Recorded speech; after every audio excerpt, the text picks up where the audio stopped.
"Stop! Let go!" A voice, almost a scream, followed.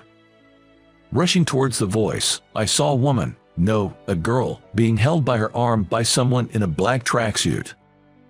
On closer inspection, she's wearing a school uniform. "Hey, knock it off!" I ran towards the two, forcefully making him let go of the high school girl. He clicked his tongue and ran away.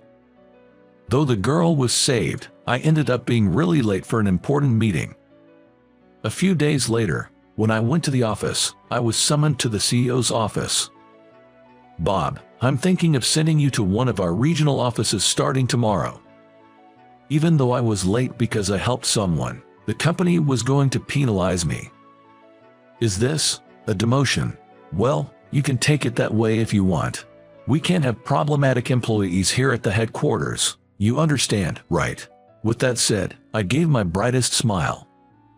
"It's perfect, thank you. You can fire me instead of demoting me." "What?"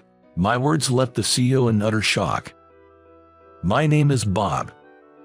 I work at a medical device manufacturer. Ever since I was in elementary school, after my father passed away from illness, I was raised in a single-mother household. I wanted to help people like my father, even though I had the grades to go to medical school. Due to financial constraints, I devoted myself to studying and extracurricular activities. I decided to work right after high school. Although I couldn't be a doctor, I was determined to be involved in the medical field and focused on job hunting there. Getting a job in the medical industry with only a high school diploma was challenging. My first choice was a well-known local medical device manufacturer called Johnson Manufacturing, but I ended up at another medical device manufacturer that had dealings with them.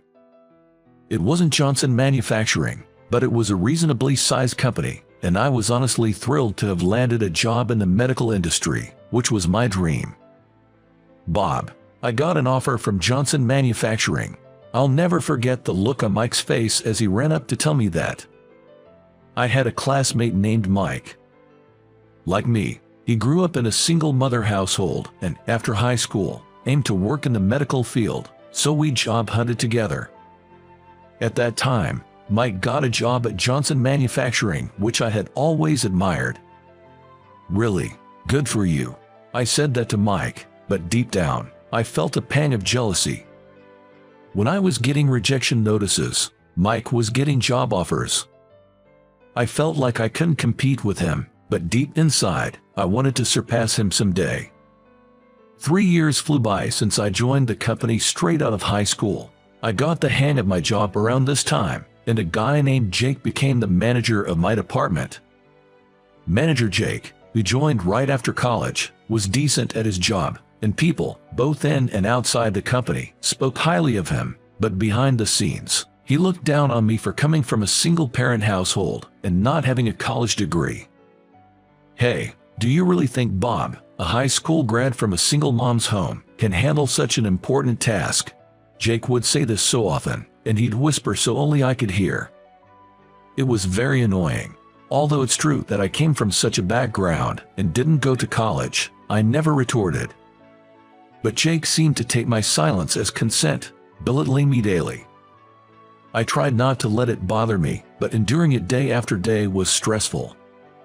One evening, I decided to invite Mike out for drinks. At our usual bar, while I was venting about Jake and our company, Mike just quietly sipped his drink. Despite being with the company for the same amount of time as me, Mike had already become the youngest department head in Johnson Manufacturing's history. The company had a strong focus on nurturing young talents. I envied him, seeing how we both had similar backgrounds, but he had climbed the corporate ladder so much faster just because he joined a different company. "Man, you are so lucky, becoming a department head," I said, a bit drunk. Mike replied, "Bob, do you realize how much time you waste by just talking and complaining? What? Instead of doing this, you should focus on your work and act." That's how I got where I am. I plan on climbing even higher. With that, Mike grabbed the bill and left the bar. I muttered, "What's with him?" However, I knew what Mike said was true. Even as I complain like this, time continues to march on. He probably spent these kinds of moments thinking about work. This made me think, I need to step up my game if I want to move up too. But I felt something was off about Mike's demeanor. Back in high school, when we were job hunting, he had this genuine spark in his eyes. We used to motivate each other by saying, let's give it our all, no matter what happens. Now, there was a slightly intimidating aura about him. One day, I was heading to the office. We had a big meeting lined up with a potential client introduced to us by one of our trusted partners. Everyone in the department was excited, along with the CEO, thinking that they might be able to gain a new business partner. The team for this meeting was me, Manager Jake, and our CEO. As I walked, I suddenly heard a woman's voice from a nearby alley shouting, "Let go of me." Then, a voice that almost screamed, "Let go," continued. I rushed towards the voice and found a man in a black tracksuit grabbing a girl's arm. On closer inspection, she was in a school uniform. "Come on. No, let me go. Hey, stop it." I sprinted over and pulled the girl away from him. The guy clicked his tongue in annoyance and ran away. I was more concerned about the girl than chasing him. "Thank you so much for helping me." Looking at her, I realized she wore the uniform of a prestigious local school. "Are you okay?" "Yes, I was just walking when he suddenly grabbed me. I don't know how to thank you." I continued to reassure the visibly shaken girl. After calming her down, I suggested she call someone trustworthy to pick her up. She said, "My ride will be here soon." When I told her, "I'll stay with you until they come," she looked relieved. We then headed to the main street, and while chatting, her cell phone's notification sound rang out. Seems like the person picking her up was nearby. Well, I thought of heading to work, but then she said, "I really want to thank you. Can we exchange contact information? Please, you helped me so much. I really want to thank you properly." But well, honestly, the idea of me, a grown man, exchanging numbers with a high school girl felt a bit odd. Besides, getting thanked by a high school girl for, I hesitated, but as I had to get to work, I decided to just hand her my business card. "Here's my card, but seriously, don't worry about today." Wait, this company is. Anyway, gotta go. I hardly left the scene. Of course, by the time I got to work, I was extremely late and was ready to be scolded. When I arrived, the CEO and Jake were talking.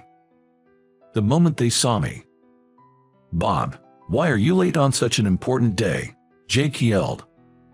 "I had some circumstances. I'm truly sorry." I bowed, but the CEO looked troubled. "Bob, since Jake and I will handle things today, you should head home." "But why? Do you really expect us to trust someone who's late on such an important day? Just go home. Be ready to lose your job." I mean, yes, I was late, but, Bob, please think about your actions for a bit.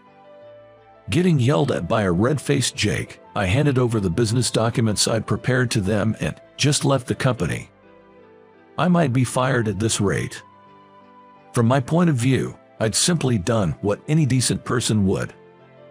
However, to the CEO and Jake, who didn't know the circumstances, I was just some guy who came in late. Even if I explained in detail, I wasn't sure they'd believe me. The fact that I'd been punctual without any absences up until now might have made this tardiness especially significant in the CEO's eyes. Lost in my thoughts at home, my work phone rang. The incoming number wasn't registered, but thinking it might be work-related, I answered. "Hello, Bob speaking." "Is this Bob? I'm the girl you helped earlier." I recognized the sweet voice and immediately thought of the high school girl. "Oh, from earlier. Thank you so much for helping me earlier." "No worries. Did you get home safely?" "Yes, I met up with the person picking me up soon after and got home safely." "That's good. Just be careful, okay?" As I was about to end the call. "Wait, are you at your office right now?" "No, I'm at home." "Then, I'd really like to come over to thank you." She sounded enthusiastic. Really, it's okay. I just did what anyone would have. But then she said, my dad really wants to thank you in person. Your dad. If it's all right, may we come to your place right now? Although I hesitated, it seemed like if her dad was insisting, refusing further might just be a never-ending cycle. So I agreed. After sharing my address and ending the call, about an hour later, my doorbell rang. Opening the door, I found a middle-aged man in a black suit. I thought for sure that the high school girl was there, so I said in a stupid voice, "Huh? Are you Bob?" "Yes, that's me." "Please wait while I call for her and the CEO," he said as he opened the door to the back seat of a high-class black car that you would never see in a residential area around here. The high school girl and a dignified-looking man in a suit stepped out. Just the man's presence changed the atmosphere, making me instinctively straighten up. Where have I seen this man before? I invited them in, saying, "Please come in." Feeling glad I'd spent an hour cleaning, I served them some coffee. "Bob, I'm sorry for the sudden visit." "It's fine. I just didn't expect you'd come all the way here. My dad really wanted to thank you." She looked at the man beside her. "I knew it. He's her father." "Thank you for helping my daughter. I'm truly grateful." The man bowed. "No, I'm glad that your daughter is safe. I never imagined my daughter would be targeted. I'm sorry for the trouble." A man suddenly handed me his business card. When I took it and looked, my eyes widened and I let out a surprised, "Huh?" On it was a name I hadn't expected at all. The next day, as soon as I got to work, I was called into the CEO's office. As I approached, to my surprise, Jake was with the CEO.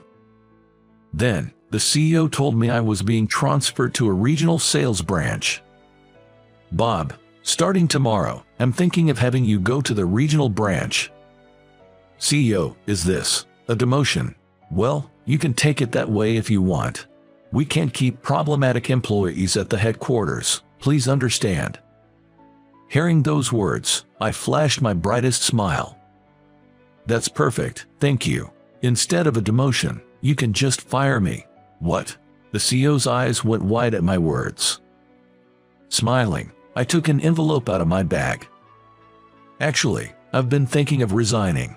Here's my resignation letter." "Resigning?" "Yes, I've already secured my next job." "Where are you?" Before he could finish, I interrupted. "There's someone here who'd like to meet the CEO." I then opened the door and let the person in. CEO and Jake were once again in shock. "Mr. Johnson." Yes, this man was the CEO of Johnson Manufacturing. The high school girl I helped yesterday turned out to be Lisa, the only daughter of the CEO of Johnson Manufacturing, whom I had always admired. He came to express his gratitude directly. Even though Lisa is still in high school, she's in line to be the next CEO of Johnson Manufacturing. So he was truly grateful that I helped his only daughter and future CEO, Lisa. He thanked me several times. "My daughter showed me your business card, and when I saw the company name, it seemed familiar. I'd like to expand our business with the company you're working for. Of course, I'd specifically like you to be in charge." "I appreciate the offer, but the thing is..." I then recounted the events of today, explaining that I might get fired. After hearing this, CEO Johnson asked if I could accompany him to the company the next day. "I heard you're thinking of letting such a great employee go. What on earth are you thinking?" That's why I brought him with me today. Neither the CEO nor Jake could keep their mouths shut at the appearance of CEO Johnson, whom they had not expected.